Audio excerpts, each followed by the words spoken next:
ఇన్ని సంవత్సరాల తర్వాత ఈ రోజుకి కూడా చంద్రబాబు పేరు చెప్తే గుర్తుకొచ్చే కనీసం ఒక్క స్కీమ్ అయినా ఉందా అని చెప్పి ప్రతి ఒక్కరూ ఆలోచన చేయాలి. ఆయన పేరు చెప్తే అధ్యక్ష, ఆయన పేరు చెప్తే ఈ రోజుకి కూడా గుర్తుకొచ్చే ఒక్క స్కీము లేదు. కానీ ఆయన పేరు చెప్తే మాత్రం ఇవాళటికి కూడా గుర్తుకొచ్చేది ఇవాళటికి కూడా అధ్యక్ష ఎన్టీ రామారావును వెన్నుపోటు ఎవడు పొడిచాడు అని అంటే గుర్తుకొచ్చే పేరు ఫస్ట్ చంద్రబాబు నాయుడు. ప్రజలను ఎవరు వెన్నుపోటు పొడిచారంటే గుర్తుకొచ్చే పేరు చంద్రబాబు నాయుడు. అక్క చెల్లెమ్మలను ఎవరు వెన్నుపోటు పొడిచారంటే గుర్తుకొచ్చే చంద్రబాబు నాయుడు.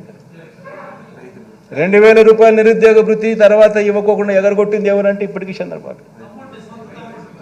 బ్యాంకుల్లో పెట్టిన బంగారం రైతులకు ఇప్పిస్తానని చెప్పింది ఎగరగొట్టింది ఎవరంటే చంద్రబాబు. రైతులకు